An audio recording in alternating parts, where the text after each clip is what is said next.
Hoje não existem cronogramas justos que correspondam às necessidades das pessoas em cada região. E num futuro próximo, cronogramas justos nesse sentido também não existirão. A Crimeia ocupada mergulhou completamente na escuridão, e isso já não é mais uma expressão figurativa. Hoje, Sebastopol reconheceu oficialmente aquilo que até ontem tentavam esconder. A cidade não consegue fornecer eletricidade às pessoas nem por 6 horas por dia, e agora não haverá mais nenhum cronograma de fornecimento de energia elétrica. Não haverá luz nas casas e a gasolina já nem é mais comentada. Norte da Crimeia está há quase 2 semanas sem luz. Há filas nos postos e gasolina não é vendida livremente. Acampamentos de verão para crianças foram fechados pelas autoridades locais. E só para você entender até que ponto o Kremlin chegou ao desespero, ele correu para implorar gasolina à Índia e teve o pedido negado. As empresas estatais indianas disseram aos russos: "Não temos volumes extras disponíveis." Moscou teve que comprar combustível do Cazaquistão, mas em troca entregar querosene de aviação. Assim se apresenta o império que por 4 anos ameaçou apagar a Ucrânia do mapa. Ela implora por gasolina aos vizinhos e não consegue acender a luz na península ocupada. Neste episódio, como a Ucrânia sufoca metódica a Crimeia e por que virou uma armadilha, o que implica a recusa da Índia em fornecer mais combustível à Rússia. E, o mais importante, por que os analistas ocidentais falaram pela primeira vez que o colapso russo pode não estar tão distante assim. Meu nome é Alexei Petty. Vamos discutir esse tema juntos. Antes de começar, inscreva-se no canal. Estamos chegando à marca de 300 mil inscritos, então ficarei muito grato pela sua inscrição. Então, vamos começar pela Crimeia ocupada, porque a situação lá é muito reveladora. Sebastopol, a principal base da frota do Mar Negro da Federação Russa, hoje, pelas palavras das autoridades de ocupação, declarou ser impossível fornecer eletricidade até mesmo por 6 horas por dia. Preste atenção à formulação do governador nomeado pela Rússia, Razvazaev, que ele apresentou hoje.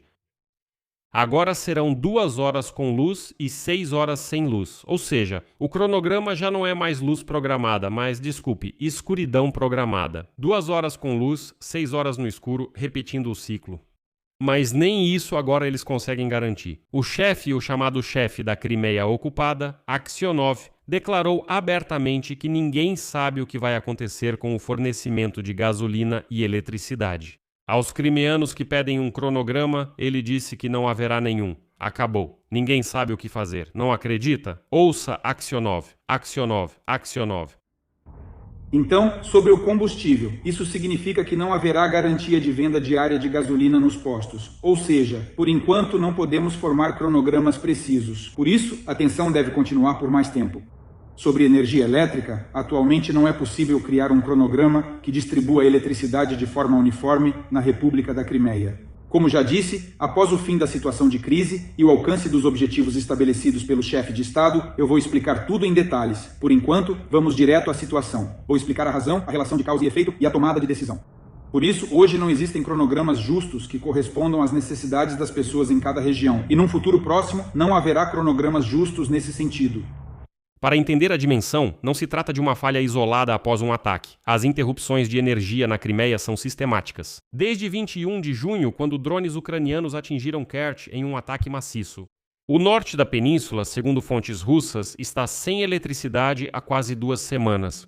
Na costa sul, em Yalta, até mesmo o rodízio mais brando de 3x3 foi cancelado. O limite de eletricidade foi reduzido a tal ponto que nem mesmo isso pode ser cumprido. Não existe cronograma e há crise de combustível, não há gasolina à venda ao público. Pessoas passam noites em filas nos postos de gasolina e estocam alimentos de longa duração como se preparassem para um cerco. Na verdade, isso é um cerco, só que feito por drones. Por que isso está acontecendo e por que justamente agora? Porque a Ucrânia mudou a própria estratégia em relação à Crimeia e, de modo geral, a condução da guerra. A revista The Economist registra que os últimos meses foram os mais intensos de toda a guerra. Das quase 700 ataques ucranianos à Crimeia desde 2022, mais da metade, ocorreu apenas no último ano. E agora eles atacam não só alvos militares, mas também focam na logística, rotas rodoviárias, ferroviárias e marítimas. O sentido dessa estratégia é descrito pela mídia ocidental com 2 imagens marcantes. Por exemplo, o The Telegraph chama a Crimeia de calcanhar de Aquiles da Rússia. E o New York Times define ainda com mais precisão e escreve que isso é, cito, uma gigantesca ratoeira logística. A lógica é simples e ao mesmo tempo devastadora. A frota do Mar Negro, que normalmente fica baseada em Sevastopol devido à ameaça, já há muito tempo foi forçada a fugir para portos mais distantes no território da Rússia. Em 13 de julho, a Rússia interrompeu completamente a navegação pelo Mar de Azov. Essa é uma rota vital por onde passa um quarto das exportações de grãos da Rússia. Porque lá, em apenas 10 dias, 116 navios e petroleiros foram atacados. As tropas russas na Crimeia ainda têm estoques de combustível e alimentos, mas agora será mais difícil reabastecê-los. Eles serão reabastecidos devagar, com dificuldade, e civis já entram em modo de sobrevivência. Aqui está o número que, como dizem, resume tudo. O Comando das Forças de Sistemas Não Tripulados da Ucrânia declarou que, em 10 dias, atingimos 147 embarcações ligadas à Rússia, praticamente bloqueando o Mar de Azov e reforçando o bloqueio da península da Crimeia. 147 embarcações em 10 dias e algumas delas já estão no Mar Negro, não apenas no Mar de Azov. Isso significa que não restaram mais regiões seguras para a infraestrutura russa. Agora, a segunda parte da sensação de hoje, que mostra até que ponto chegou a humilhação da superpotência energética chamada Rússia, que sempre vendeu petróleo e derivados para a exportação. Agora está correndo atrás dos vizinhos implorando por uma gota de gasolina. E como se diz, recebe um não como resposta. Aqui surgiram notícias muito curiosas sobre como até a Índia mandou esses russos sujos e selvagens para bem longe. A Reuters informa que logo três empresas estatais de petróleo da Índia, às quais a Rússia recorreu pedindo para aumentar o fornecimento de gasolina, responderam que não têm volumes extras para exportação e que preferem vender gasolina para o Ocidente. Estamos falando das maiores empresas chamadas Indian Oil, Prashad Petroleum e Hindustan Petroleum. Duas empresas russas pediram para aumentar o fornecimento, Rosneft e Gazprom Neft. E a ironia do destino é que todas essas três refinarias processam justamente o petróleo russo, que compram com desconto e depois vendem o combustível com acréscimo para o Ocidente. E quando os russos pediram para aumentar o fornecimento de gasolina feita do próprio petróleo russo, a Índia respondeu, abre aspas, não temos volumes extras. Eles basicamente dizem, vão embora, estamos fazendo negócios, vendemos o que dava e vocês vieram pedir gasolina. Pronto, até logo. E a escala da vergonha russa é visível nos números, isso é muito importante. Atualmente, apenas 2 lotes de gasolina indiana estão indo para a Rússia, e ambos, o que é significativo, foram enviados pela empresa Nayara Energy, da qual 49% pertence à empresa russa Rosneft. Ou seja, a Rússia, na verdade, está comprando combustível de sua própria subsidiária na Índia. No total, até agora, a Índia concordou em fornecer à Rússia menos de 100 mil toneladas de gasolina. Agora compare isso com o déficit no mercado russo. Segundo estimativas da Energy Intelligence, a escassez de derivados de petróleo na Rússia já chega a 600 mil toneladas por mês, ou seja, 100 mil toneladas contra um déficit de 600 mil. É como tentar apagar um incêndio com um copo. Os volumes da Índia estão longe de dar conta desse problema enorme. E aqui vai o toque final desse absurdo. Não conseguindo volumes adicionais da Índia na quantidade necessária, a Rússia começou a comprar combustível do Cazaquistão. Mas o Cazaquistão também não é bobo. Eles dizem, estamos prontos para vender, mas por meio de escambo, em troca de querosene de aviação mais caro. Ou seja, o país que exportava derivados de petróleo para o mundo todo agora está trocando um tipo de combustível por outro com uma ex-república soviética só para tapar buracos no mercado interno. Bem, aguardamos uma crise no setor de aviação, já que até a Rússia enfrenta a falta de querosene de aviação. Mas é preciso escolher, ou voar ou conseguir gasolina para pelo menos colher a safra dos campos. Já analisamos antes por que surgiu a crise de combustível na Rússia, mas vou relembrar rapidamente para completar o quadro. Ataques de longo alcance ucranianos desativaram grande parte do refino de petróleo russo. E segundo estimativas, com cerca de metade da capacidade sob ataque, o refino voltou ao nível de 2005. Refinarias pegam fogo e a produção de gasolina é insuficiente, levando à proibição da exportação de gasolina, querosene e diesel. As filas nos postos de gasolina já chegam até o Altai. e essas compras vergonhosas da Índia e do Cazaquistão. E aí a publicação Axios acrescenta um detalhe interessante. O diesel também está sendo atingido, e esse é o principal pilar tanto do exército quanto da agricultura. O diesel é o combustível para veículos militares, caminhões de abastecimento para as colheitadeiras no auge da colheita. Quando o fornecimento de diesel começa a vacilar, isso já não afeta mais o conforto. O conforto dos cidadãos comuns, nem o dos motoristas, mas sim a capacidade do exército de lutar e da agricultura de colher a safra e alimentar o país. E esse provavelmente é o resultado mais importante. E agora a Rússia já começou a procurar no mercado externo de quem comprar não só gasolina, mas também óleo diesel. Tenho certeza que em breve o querosene de aviação será fornecido não só ao Cazaquistão, mas também a outros países, podendo ser trocado por diesel. A questão aqui é outra.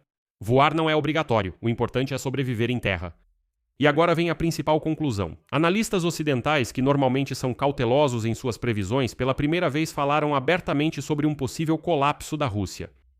O The Telegraph hoje escreve sem rodeios. A guerra está rapidamente esgotando a Rússia e o colapso pode não estar tão distante assim. Segundo eles, os últimos ataques ucranianos à infraestrutura energética podem ser um ponto de virada na guerra, já que a Rússia perde rapidamente sua vantagem no setor. E seus problemas econômicos e militares estão se agravando cada vez mais, e segue a citação. Mesmo na própria Moscou, não se descarta um colapso econômico nos próximos meses. Afinal, neste momento, a gasolina está sendo trazida de todas as regiões da Rússia para Moscou, mas nem isso está ajudando. Por que isso funciona justamente agora? Explica a mesma análise.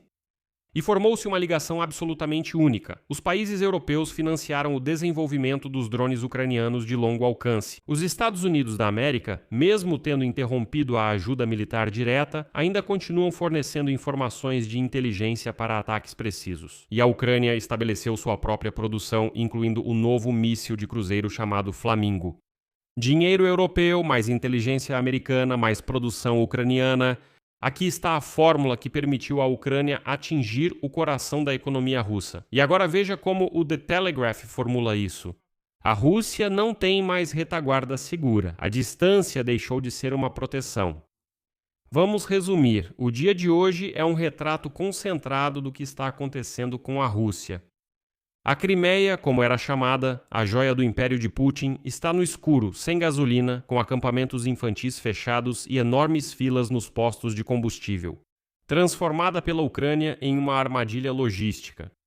E a própria Rússia, essa superpotência energética, como uma potência, ela implora por gasolina à Índia, recebe uma recusa e vai trocar querosene de aviação por gasolina comum no Cazaquistão.